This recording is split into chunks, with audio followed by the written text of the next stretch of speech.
Hai semuanya, ketemu lagi bareng Mihu di sini. Oh ya, kali ini Mihu akan membawakan alur cerita Donghua yang berjudul Battle Through the Heaven. Mihu mengingatkan sekali lagi ya bahwa konten ini full spoiler. Tanpa lama-lama lagi, yuk langsung aja kita masuk ke isi ceritanya.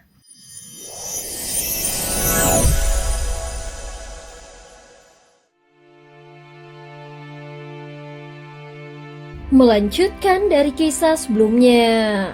Sebelumnya setelah Chu Jiangyi mengeluarkan suara raungan, tangan kanannya mencengkram lengan kirinya. Lalu dengan kekuatan penuh, dia merobek lengan kirinya sendiri. Saat ini lengan kirinya bahkan sudah menjadi bagian dari kuas Wangsang. Terlihat wajah Chu Jiangyi pucat pasi. Jelas dia telah menggunakan cara yang sangat ekstrim. Dengan darahnya sendiri, dia menulis beberapa kata mati besar berwarna merah darah lalu mengerahkannya ke jari penghancur bintang yang digunakan Xiaoyan dengan tulang putihnya. Teknik Dao yang disebut dengan tubuh penakluk bintang langit ini akan melepaskan kekuatan berdasarkan seberapa banyak Xiaoyan menerima luka dalam pertempuran sebelumnya. Semakin besar luka yang dia terima, maka semakin kuat pula kekuatan yang akan dikeluarkannya sekarang. Namun ini juga adalah batas akhir kekuatannya, sehingga kekuatan satu jari tulangnya kali ini benar-benar mencapai puncak tertinggi. Saat berikutnya, tulisan berdarah yang dikirim Chu Jiangyi hancur berantakan. Saat bersentuhan dengan jari tulang Xiaoyan, itu langsung meledak dan menghilang. Saat ini seolah-olah posisi Chu Jiangyi dan Xiaoyan telah benar-benar terbalik. Segala cara yang digunakan oleh Chu Jiangyi di hadapan Xiaoyan terasa tidak berarti dan semuanya hancur.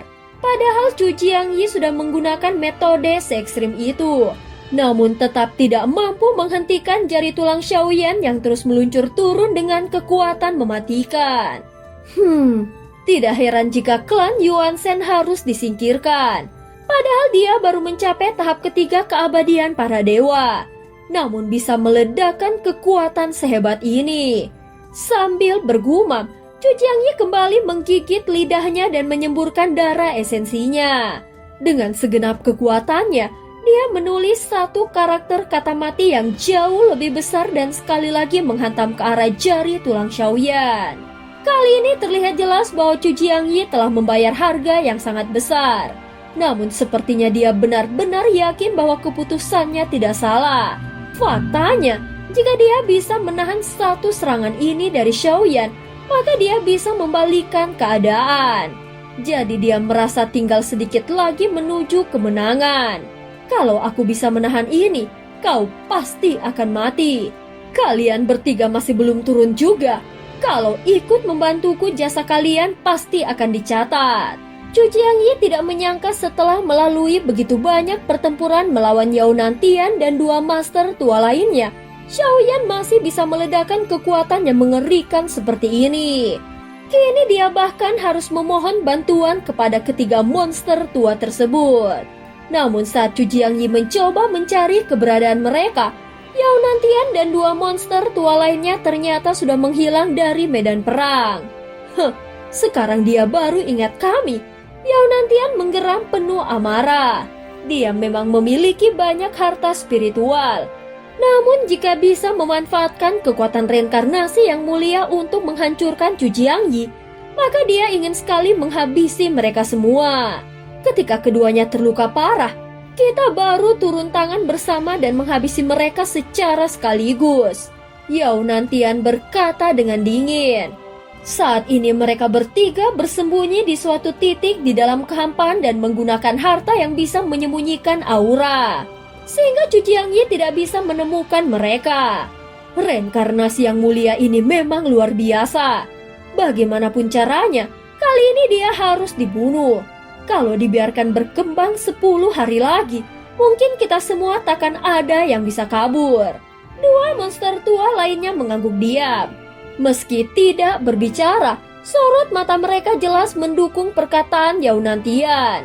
Keangkuhan Chu Jiangyi sebelumnya justru membuat ketiga monster tua ini enggan turun tangan untuk membantunya. Saat ini wajah Chu Jiangyi sangat pucat. Adapun kuas Huang Sheng di tangannya sudah mulai retak. Namun kekuatan brutal dari tulang Xiaoyan mulai membungkus tubuh Cu Jiangyi. Dengan susah payah, Cu Jiangyi mengangkat kepalanya. Dia tidak pernah menyangka kekuatan tulang itu bahkan mulai membuatnya sulit untuk bergerak. Sial, kalian bertiga ternyata sudah kabur. Kuas Huang Sheng ini sayang sekali. Ketika kekuatan mengerikan milik Xiaoyan turun layaknya bencana, Cu Jiangyi mengangkat tangannya dan mengibaskan kuas yang sudah retak itu. Ekspresi di wajahnya menunjukkan betapa dia sangat menyesal dan sedih kehilangan benda tersebut. Saat ini dia tidak memiliki cara yang lebih kuat untuk menghentikan serangan Xiaoyan. Jadi yang terpenting sekarang adalah bertahan hidup. Ketika kuas Huang Sheng terbang ke depan, retakannya menyebar dengan cepat di sepanjang permukaannya. Meski di dalam hati Cu Jiangyi penuh rasa enggan, namun dia tidak lagi memiliki cara lain untuk menghentikan Xiaoyan. Begitu kuas itu meledak, maka kekuatan besar pun akan menyebar secara bertahap. Saat berikutnya kekuatan siklus reinkarnasi yang dahsyat terpancar darinya, membawa serta aturan mutlak dan langsung menghantam kekuatan Xiaoyan. Setelah aku menembus tingkat kelima keabadian para dewa, aku baru mendapatkan kekuatan mutlak dari siklus reinkarnasi ini. Dengan tubuhmu yang seperti itu, bagaimana mungkin kau bisa menahannya? Cu Jiangyi berteriak dengan ganas. Tulang emas Xiaoyan tiba-tiba bergetar keras saat menerima guncangan yang hebat. Retakan bahkan mulai menyebar di atas tulangnya. Melihat adegan ini, mata Cu Jiangyi langsung bersinar. Jika serangan Cu Jiangyi mampu bertahan sedikit lagi, maka Xiaoyan pasti akan hancur. Kau akan mati sekarang. Namun krisis ini telah membuat Cu Jiangyi membayar harga yang sangat besar. Demi membunuh Xiaoyan, dia bahkan mengorbankan kuas Huang Sheng yang merupakan senjata jiwa hidupnya sendiri. Tampaknya selama bisa membunuh Xiaoyan, Cu Jiangyi rela mengorbankan segalanya. Hal itu berbeda dengan Yao Nantian dan dua monster tua lainnya. Cu Jiangyi benar-benar punya niat membunuh Xiaoyan di dalam lubuk hatinya.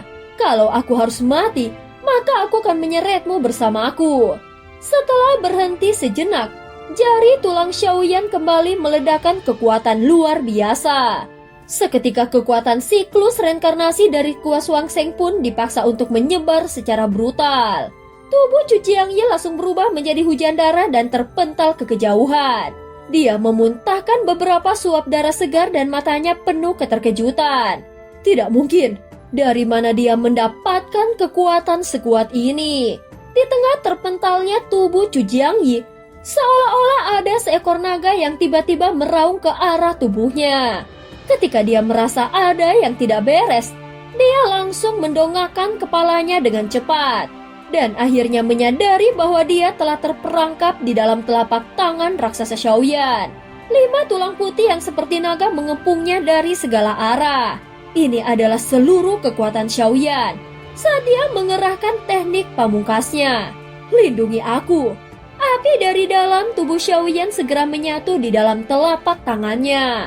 Dalam sekejap, semuanya meledak dengan kekuatan dahsyat. Bahkan Xiaoyan rela menghancurkan tubuhnya sendiri hanya untuk menghabisi Cu Jiangyi. Lautan tulang Xiaoyan yang sangat besar meledak dan hancur berkeping-keping. Lalu berubah menjadi kekuatan penghancur yang belum pernah ada sebelumnya. Dengan teknik ini, dia benar-benar berniat menghancurkan Cu Jiangyi sampai tak tersisa. Namun begitu lautan tulangnya hancur, tubuh Xiaoyan juga terpental ke belakang. Pada saat ini dia tampak seperti abu hitam, seolah seluruh darah dan kekuatan hidupnya telah habis digunakan.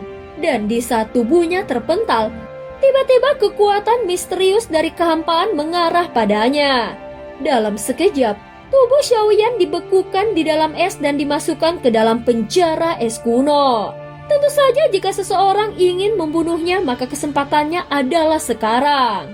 Segera ketiga monster tua muncul hampir bersamaan dan mereka langsung mengeluarkan serangan rahasia yang telah mereka persiapkan. Di dalam penjara es itu kesadaran Xiaoyan menjadi kacau. Saat benar-benar menghadapi kematian, dia dia baru menyadari bahwa kematian itu tidak semudah yang dibayangkannya. Perasaan genting antara hidup dan mati menghantamnya dengan dahsyat, sehingga dia benar-benar tidak berdaya. Namun pada saat yang sama, Raja Dewa Ye menyadari ada sesuatu yang tidak beres. Dia segera bersiap untuk bergegas dan menyelamatkan Xiaoyan. Tetapi sebelum tubuhnya bisa bergerak maju, seseorang tiba-tiba muncul di hadapannya dan sebuah tangan yang halus diletakkan di bahunya. Tubuh Raja Dewa Ye langsung dipenuhi keringat dingin saat melihat sosok Ye Beijing yang tiba-tiba muncul. Dengan tatapan tenang namun berisi tekanan mematikan, Ye Beijing mengangguk dengan pelan. Tekanan dari wanita ini sungguh luar biasa. Raja Dewa Ye langsung bergumam di dalam hatinya. Dia tahu dengan sangat jelas bahwa semua orang yang muncul di sini tidak berada pada level kekuatan yang sama. Jelas dengan kekuatan satu orang ini saja mungkin bisa membantai semua orang yang ada di tempat ini. Dan cerita pun berakhir. Terima kasih udah dengerin Mihu dari awal sampai akhir ya. Please jangan lupa untuk like, comment, and subscribe. Sampai jumpa.